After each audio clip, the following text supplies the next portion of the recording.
Hello everyone, this is me Pooja Training Wali from Rehan AI Teachers Training Level 2, and you all are watching my Task to Success show where we meet with different personalities, come to know about their life journey, their experience and their success story.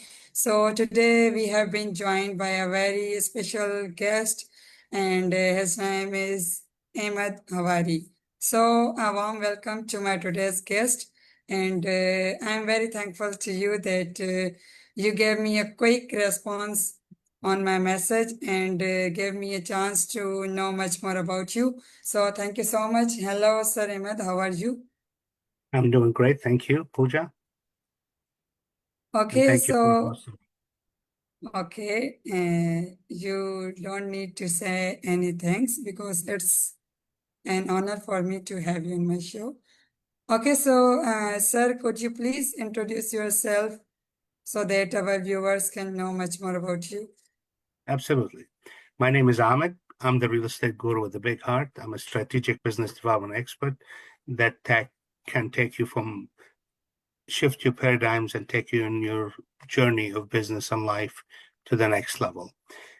I'm also the author of the Real Estate 1% Rule, Create Passive Income and the Wealth You Desire, and a co-author of two other books, Magnetic Entrepreneur, Passive, A Personality That Attracts and Vision 2. In addition to that, I also a life coach, NLP coach, and a meditation and breathwork coach. Okay. Okay, thank you so much for your introduction. Okay, so you are the author of a book named as The Real Estate 1% Rule. Am I right? Correct. Okay, so what inspired you to write this book? What inspired me to write my book actually is my wife. In 1993, 2 years after I started my business, I came up with this marvelous idea of how to streamline my processes in buying properties and investments and make money on them. And she said, "You have something really good that I think you should share with everybody." Well, I was hesitant to write the book initially because I was afraid that people will be judgmental on my English writing because I'm originally Palestinian. So Okay. English was and is my second language. And and so I held off. 25 years later, I finally decided to do the book. And in 2018, I launched the book, The Real Estate 1% Rule. And it was a great achievement really for me personally because I overcame at 25 years later fear of people judging me on what could be versus what the book can offer.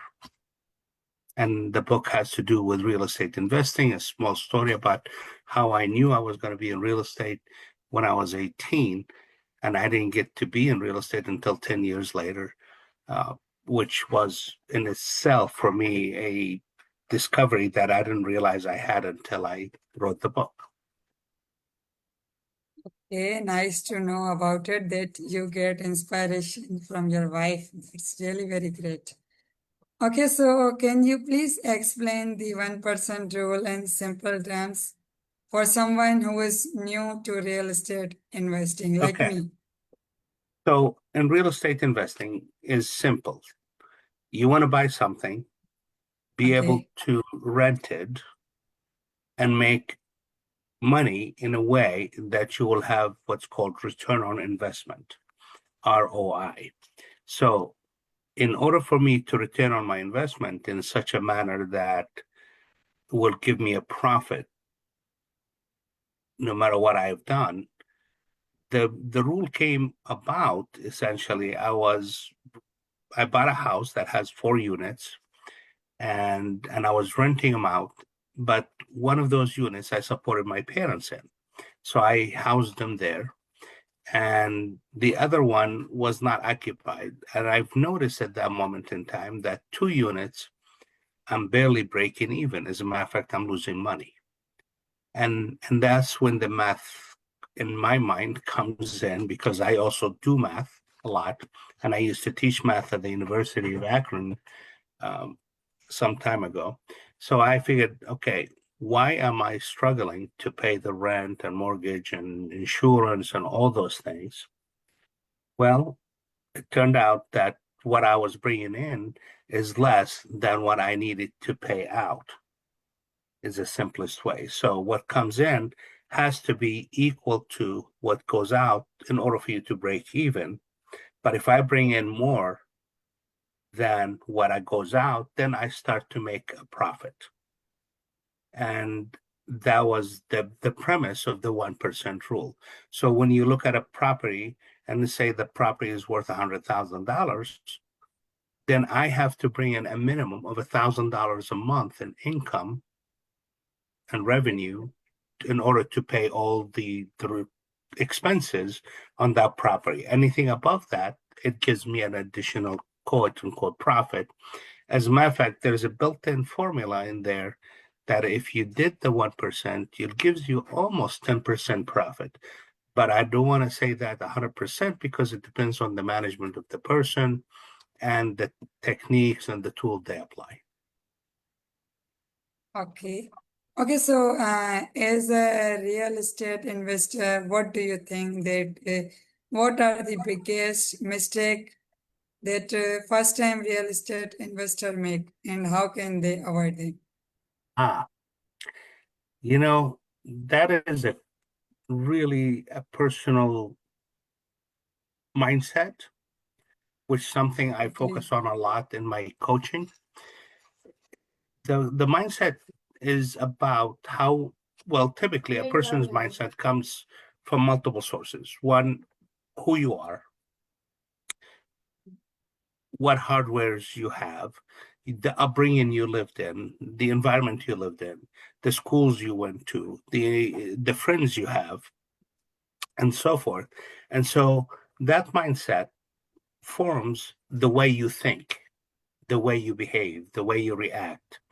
And that being said, if you have a mindset of an entrepreneur, which not all of us have that, some of us may have an inkling or intuition to get there, but we're not sure how to be there, whether you have it or don't.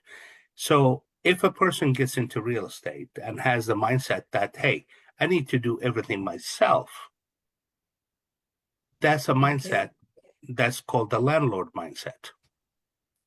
So it means And it's all about the mindset game. exactly. And the mindset is what dictates their success as a foundation. Now, if they do all the work themselves, they are not great at plumbing. They're not great at electric. They're not great at painting. They're not great at fixing holes and so forth, and carpentry and siding, roofing, windows. And there's a lot goes with a house.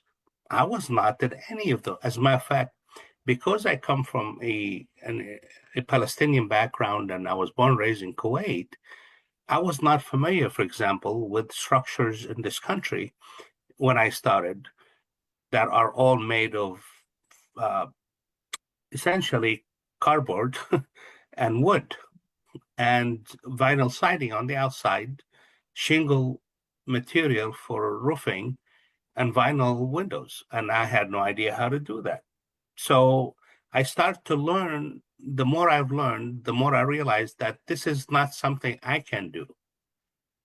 And Exactly. therefore, the biggest thing I have done immediately within my personal journey is I start to hire the right people to do the right job.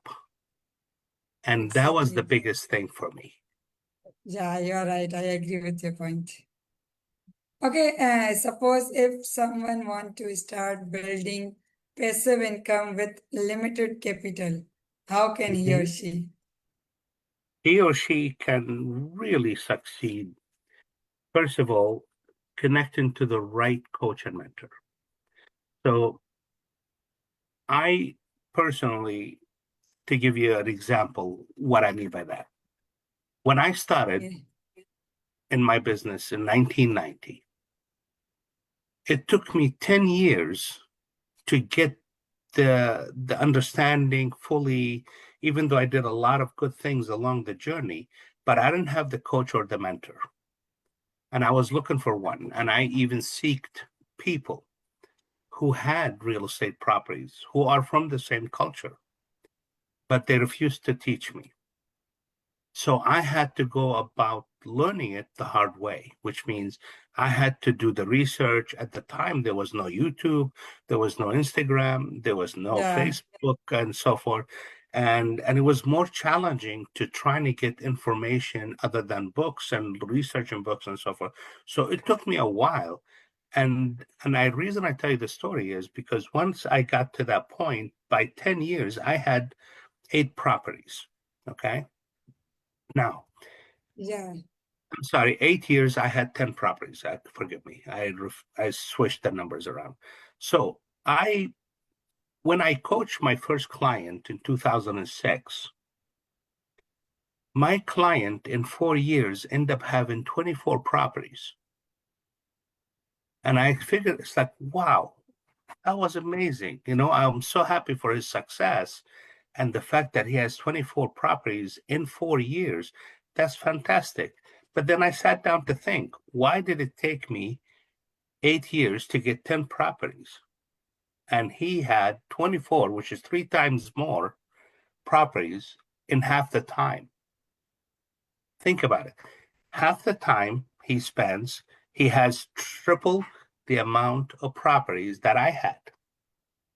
And that's simply put because he had me to guide him, mentor him, and provide him with the don'ts and do's along his journey that made it much easier and quicker to adapt and move and be able to grow faster. Versus mine, I didn't have the mentor. And I wish I did, but I did not. Because I did not, though, I don't regret it. I have developed a lot of tools that made me what I am today. Okay, that's really very great. Okay, so sir, it was all about your career as a real estate investor. So when I visit your website that you sent me, I came to know that you have traveled and worked in many countries. How have these international experiences influenced your business mindset? My mindset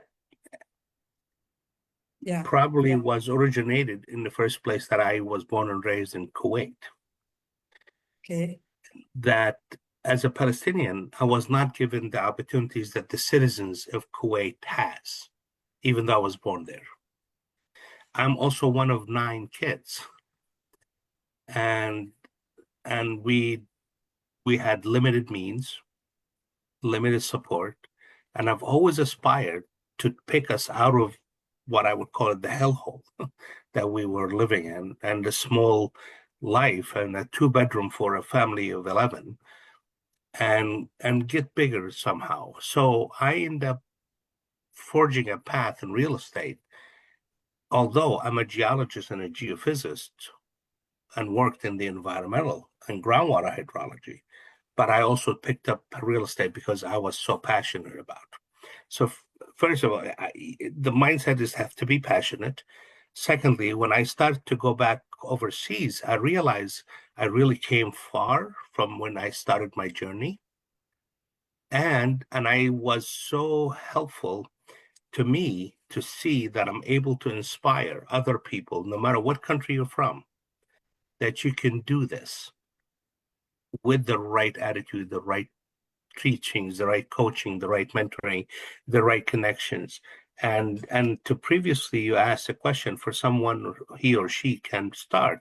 Yes, by connecting with the right people, as well as learning more about there's more than just how you buy a property. For example, there's private loans, there's hard loans, there's bank loans, there's uh, owner financing. I mean, there's a lot more. There's land terms and so forth. There's wholesaling. There is about 100. I want to say at least 15 or 20 techniques in real estate investing, and depends So, on which route you take. It's like anything else. When you become a doctor, yeah, you're a doctor, but are you a specialist yeah. in the heart? in the digestive system, in the eyes, in the teeth, and so on. The same thing in real estate investing. So So the in every invest, field, there are subfield. yeah, I mean the international drive actually, like speaking in Dubai, speaking in Slovenia and England, and going and to Kuwait and Jordan, those have actually triggered me helping other people to see differently what I was teaching than what they were used to as far as the culture and the upbringing goes. And now it's a lot much more open with the openness of the world as a whole, being, between Facebook and Instagram and YouTube. It YouTube. allowed more people to see things differently than they used to be. And that even gave me a lot more hope, inspiration. Plus, one thing I want to add here, when I was reaching out to those coaches that I thought they could help me when I want to get into it and they refused, well, I took an oath to myself that I would always help first timers, young personnel, people that want to get into the business. I will get them started to show them at least some of the right paths because I didn't have that when I was their age. And I made a promise to myself that if I find someone that has the aspiration to become an entrepreneur and wants to get into real estate, or even for that matter, an entrepreneur, period, because I help with beyond real estate, actually. I do a lot with mindset, with communication, with total quality management, group organizations, and so forth. So I have a lot of what I would call tools, and I don't have a small toolbox. I have a huge toolbox that over 40 years roughly worth of tools that I've built over myself. And therefore, I've always feel volunteering. It's like there's a say that I've learned from one of my coaches, and that he said, when you serve, you deserve. So in other words, by Exactly. serving others, then you deserve. And the deserve consists of what? The D and the serve. So the actual deserve word Yeah, has the serve in it. So when I'm serving, I'm also deserving. It's okay to get paid for it, in other words. And when I get paid for it, I serve. So when I'm deserving, I serve back. And when I serve, I deserve. deserve. So, All right. I really like this point. When you serve, you deserve. yes, absolutely. I agree with your point. And Okay. honestly, I've been blessed to the mentors and coaches I've had over the years, especially the last 15. Most people started early in life. I started much later. Uh, and I tell you, the author and the creator of Chicken Soup for the Soul books, Jack Canfield, is one of my coaches. Raymond Aaron is my primary coach.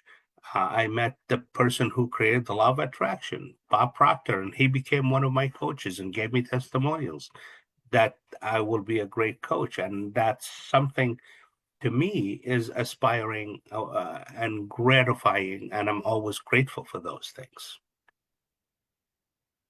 Really feeling good to know about you. I really appreciate you. Thank you. Okay, sir. So my next question for you is that what habits do you believe that every successful entrepreneur should possess or should occupy? Can you repeat that question, please? What Yes. happens? What habits do you believe that every successful entrepreneur should develop? Uh, you know, if there's anything I personally made into my life, consistency and persistent. Exactly. Not everybody feels the same, but that's okay. Not all of us are alike, as the Prophet Muhammad and the Quran says essentially, we're your fingers are not alike. We're all Yeah. different, even our fingers. and our behaviors are all different. We grew Exactly. up in all different families and different cultures and different societies. So we have a lot of influences. But the one thing that no matter where you go is persistence and consistency that gives you those two elements to allow you to overcome. When you have issues happening to you in life, they always do.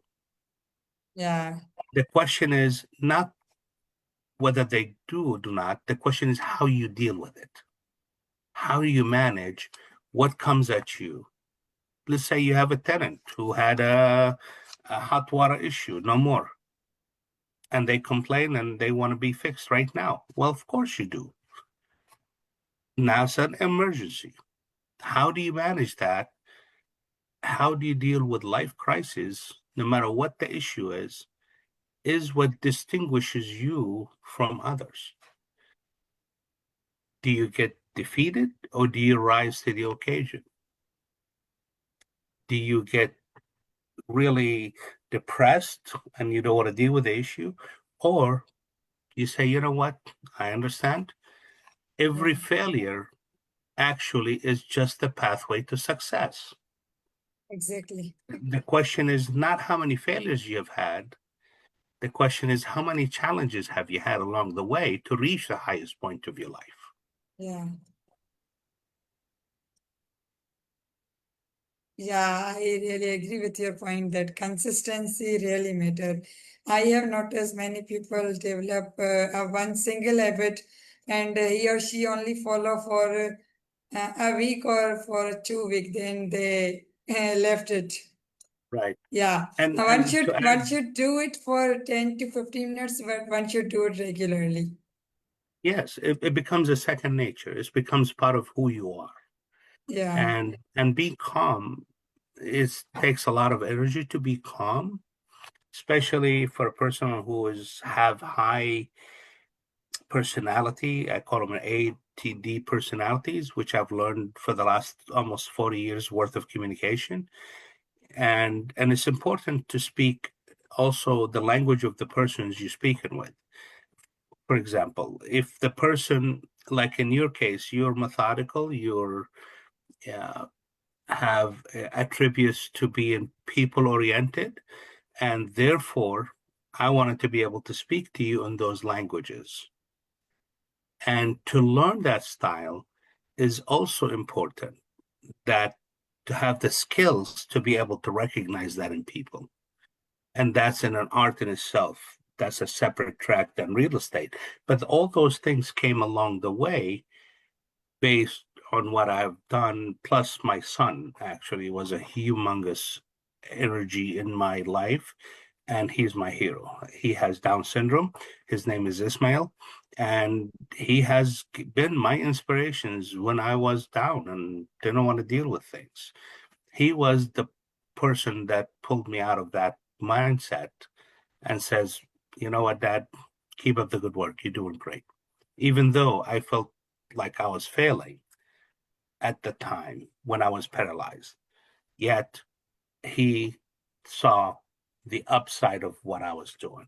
And that's why I call it the upside of Down syndrome, my upcoming book, my son, my hero, and the inspiration he gave me to walk when I was paralyzed. So all these things combined makes the person we are today and what makes us move on to the next phase. And I wanted to give your viewers, uh, if there's anybody watching, if not, they could watch it later. There is a book by Stephen Covey. it's David. Stephen Covey, Covey, The COVID. Seven Okay, Habits of Highly Successful People. okay. He was an original mentor of mine in 1990. I started being mentored by him back then, but he's not a real estate. He's a leadership coach and communication coach and influencer coach in a different type of style. And I was looking at it from a business perspective at the time, not the real estate business from it at the time. But it turned out that was a humongous asset to learn because it was combining the two together for me later on. but he has a book out there. It's called The Seven Habits of Highly Successful People. If anybody wants to really get the hang of it, that's a great book to read. And they could develop their own habits based on their strengths, their weaknesses, and their desires, and ultimately they could always reach out to me at ahmed360.com, and I could help them a free half an hour coaching session on me, just to your audience, whoever is watching.